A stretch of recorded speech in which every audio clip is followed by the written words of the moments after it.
Coach, why'd you start Herbert? And was he markedly better in practice than your senior was?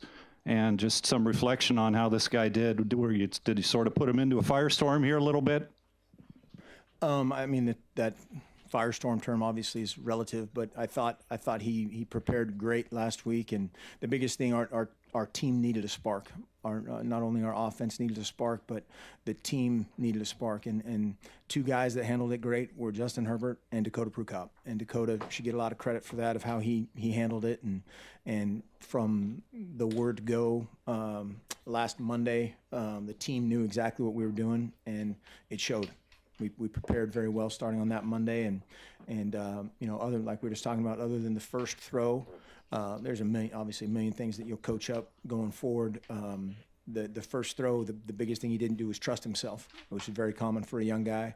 That particular throw was just a you know, rhythm throw, and he hitched and didn't quite trust himself, which he made the throw actually later in the game. And so against that team, playing as well as they were, his poise, his composure was excellent, and now we have to, you know, help him out across the board.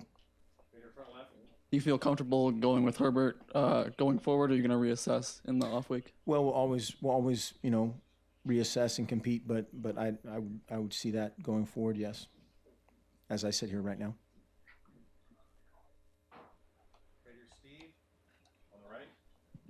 Mark, you guys have talked defensively in practice that you've seen some improvements.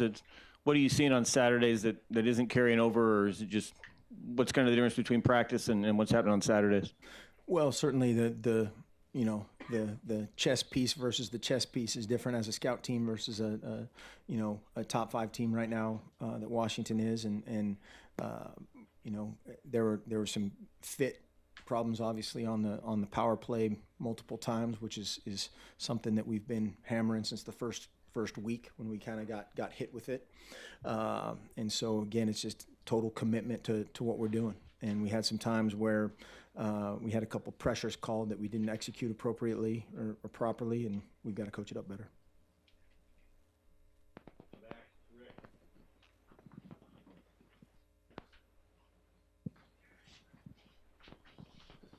Coach, I just wanted to ask, given the situation, how do you keep the kids engaged and keep their confidence building moving forward for the rest of the season?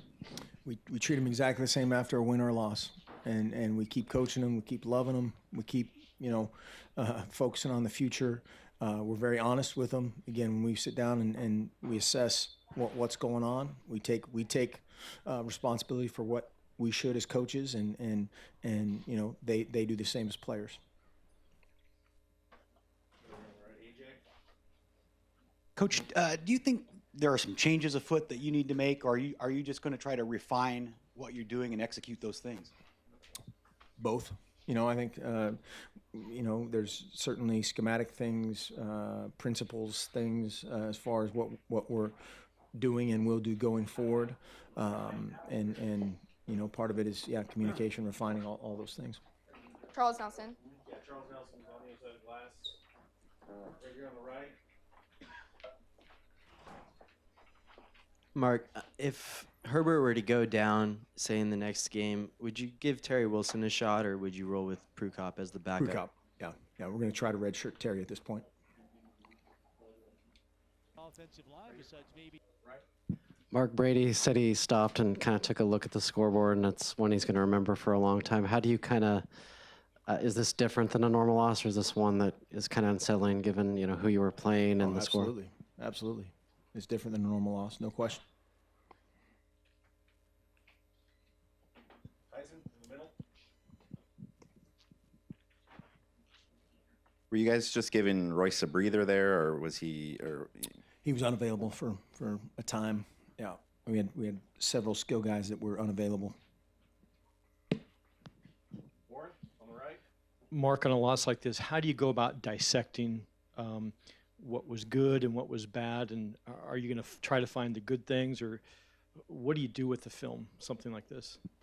Yeah, you have to learn from it, and you know, absolutely, there's good, there's always good, as dire as things are, and then there's always when you win 72-3, there's always a bunch of stuff you should have done differently or better, and we'll assess and address both.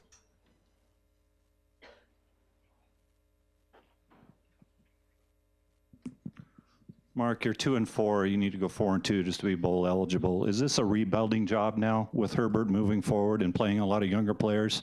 A lot of times I've seen youth movements in sports. Is this a youth movement? I don't know what that means necessarily. I mean, we're gonna put the best person in there to win the game, and we truly believe that that was Justin tonight, and we're gonna do that at every position going forward.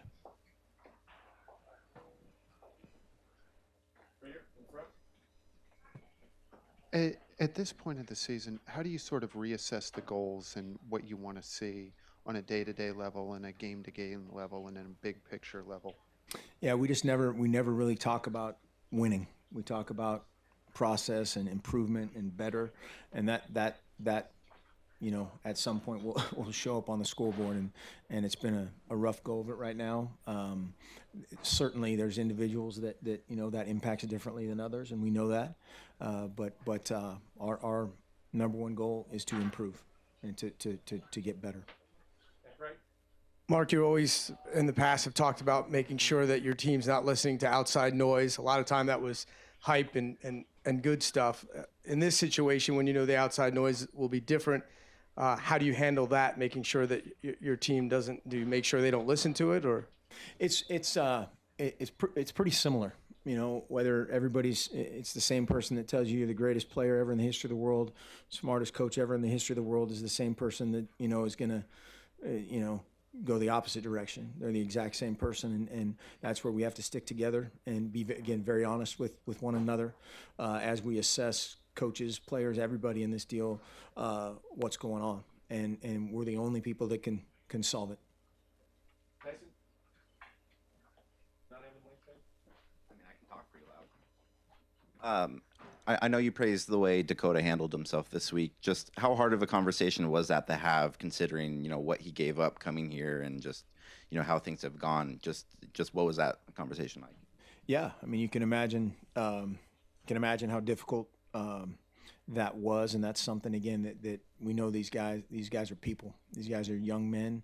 You know, he decided to come here with a lot of other great options, and that's one of those things that you can't really factor that in when you're making the decision of what's best for your program, but you have to factor that in when you're having that talk with that person.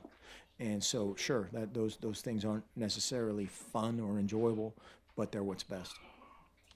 Is there such a thing as a good time to have a bye week or a bad time to have a bye week? And if so, is there one thing you want your guys to take into this week as they have the week off? Well, yeah, there's you know, your bye week is when it is, and we'll take advantage of it whenever it is, and sometimes we have a little bit more control over that than others. But we need to obviously heal physically and psychologically going forward, and we'll take the opportunity to do both. We'll have a couple off days that we wouldn't otherwise have, and then we'll practice and lift Tuesday, Wednesday, Thursday. All right, thank you.